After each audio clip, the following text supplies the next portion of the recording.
Napansin po ba ninyo? Tuwing umaga, parang kakaiba ang panahon. Malungkot na, no? At makikita niyo yung ulap makapal. At for me, ewan ko lang po sa inyo for me parang talagang malapit na ang rapture. Oo, talagang alam ko.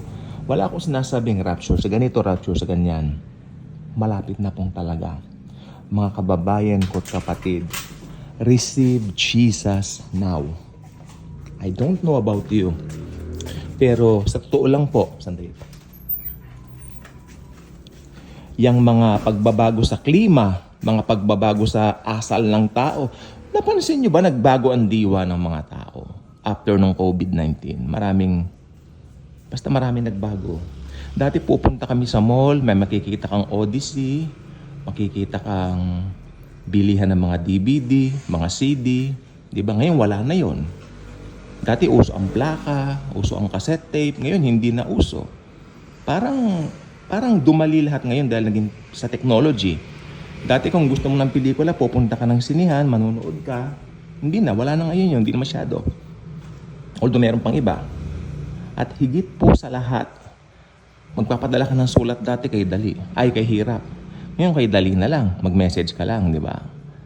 So alam niyo po kasi, anong kinalaman ng teknolohiya rito? Malaki po. Kasi ang sabi ng Biblia, magiging advanced ang technology sa huling panahon. This is it, my friends. This is it. Meron pa bang CD o DVD sa Odyssey, sa SM North EDSA? Di ba wala na? O kahit sa SM, may nakikita ka pa bang usong-uso pa rin yung plaka o CD, cassette tape? O, ano pa? Ano pang pagbabago? Sige, sabihin nyo. O yun, yung dati magsusulat ka pa pagkatagal-tagal, ngayon madali na lang. O, di ba?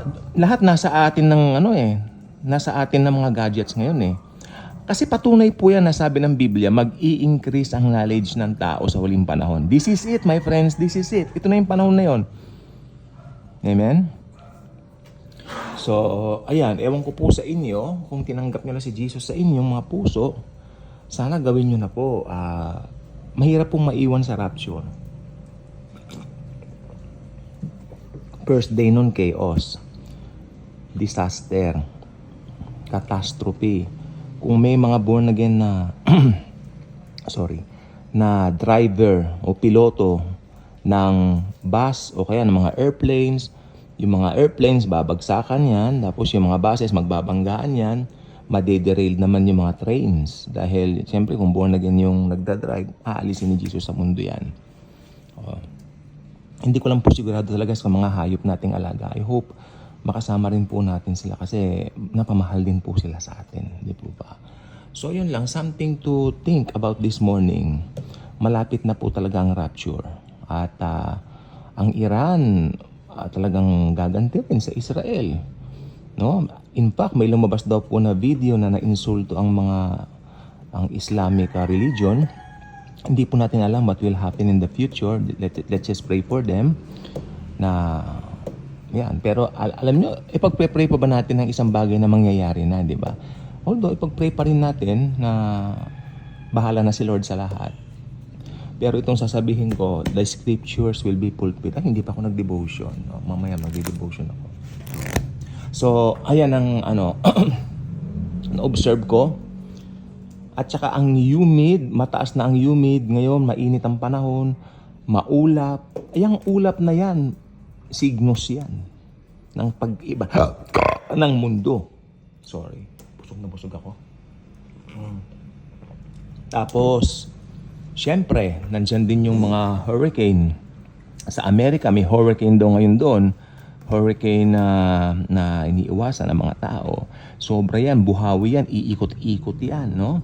Pero wag ka magiging mistulang mga yan, mga simpleng bagay lang yan kumpara sa Great Tribulation. I will say Great Tribulation. Alam mo kung bakit?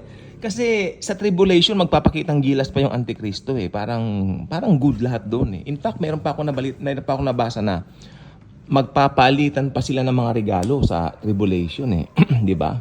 Kasi napagawa yung temple nila at saka napatay yung dalawang two witnesses. Dalawa na nangangaral ng salita ng Diyos. I believe si Elijah yon tsaka si Moises. Siyempre, ayaw ng mga tao, no? Maski sa tribulation, masama talaga ang puso ng mga naiwan, no? Ayaw nilang makinig sa word of the Lord Jesus Christ. Nangangaral ngayon si Moises at saka ito nga si Elias. Pinapatay ng Antikristo. Tuwang-tuwa ngayon yung mga tao. Yung mga maiiwan na yan, tuwang-tuwa. Mga narcissist yan, tuwang-tuwa sila. Di ba? Pero ang gagawin nila, magbibigayan pa sila ng regalo. Aba, tignan mo nga naman, So, yun. Pero, short-lived lang yon kasi ma-unfold na yung aakyat na yung Antikristo doon sa temple. Sasabihin niya, I am the Lord God Almighty. Lumuhod kayo sa pinagawa kong estatwa. Maraming magre-refuse naman na ron kasi yung mga tinawag talaga ng Panginoon sa buhay na walang hanggan. Although, mahirap pong maligtas sa Great Tribulation kasi gagamitan mo ng works mo. Sabi ng Bible sa Hebrews, without the shedding of blood, there will be no remission of sins. So, magpapapugot ka talaga ng ulo pag naiwan ka. Kaya, dito pa lang sa ating age, ng church age, maganda tumanggap ka na kay Lord. Tanggapin mo na siya as Lord and Savior mo. Okay? Kasi, pag napag-iwanan ka ng rapture, mahirap talaga. Hindi ko lang alam yung mga videos natin dito, kung nandito pa. Pero pag nandito pa, I hope maalala nyo itong Daily Good Vibes at makita nyo rito ng kahalagahan ng pagtanggap sa Panginoon. At marami na rin ako na video dito kung ano ang gagawin ninyo in case maiwan kayo ng rapture. Ano bang gagawin? Siyempre, una may chaos, lalabas ang Antichrist. Ang gagawin nyo, suggestion ko, magbasa kayo ng Bible. Okay? At mag-decide na kayo na magpapugot na lang ng ulo. Kasi, di ba, yun na talaga ang kuwan dyan. Kasi ang Antichrist magre-require. Masama po ang Antikristo. Hindi niyo po ba alam, the Antichrist is the baddest person on earth na mabubuhay. Walang kasing sama, walang kasing wicked. Pag samasamahin mo si Napoleon, si Hitler, sino pa? Si Herodes, magiging yan? Magiging mga maamong tupa yan kumpara sa Antikristo. So, hindi po biro ang maiwan. So, tulad niya, nakita ko nga, hindi iba na po ang panahon. Dati pag magpapasko na masaya dahil malamig na, di ba? Sabi nga nila, yung Simoy Pasko ka nga ni Ate Banji noon Yung kaibigan namin, si Ate Banji. Simoy Pasko na, berber na, September pa lang. Ngayon, October na, Simoy Summer pa rin. Simoy Impyerno, di ba? Dahil hell on earth di ba? Kung tutusin. Nasisimuyan na yung impyerno. Literal po yan, hell on earth. Maniwala po kayo. Kaya, if you haven't received the Lord yet, magdasal tayo. Gusto niyo ba tanggapin si Jesus? Halika, magdasal tayo. Jesus, alam kong mahal mo ako, Jesus, Lord. Alam ko po, inibig mo na po ako bago mo palikhain ang sanlibutan. Lord, tinatanggap kita sa buhay ko as my Lord and Savior. Naniniwala ako na matay po kayo sa cross para sa akin. Be the Lord and Savior of my life from now on. I believe na hugasan na po lahat ng kasalanan ko, past, present, future, dahil lamang sa iyong blood at hindi dahil sa mga gawa ko at kung ano pang pwede kong gawin. Binayaran mo na lahat ng kasalanan ko, past, present, future. Lord Jesus, habang hindi pa nagra-rapture, marami pong salamat dahil niloob mo na makakilala po ako sa iyo ngayon. Tatakan mo ko ng tatak ng iyong ownership to the Holy Spirit.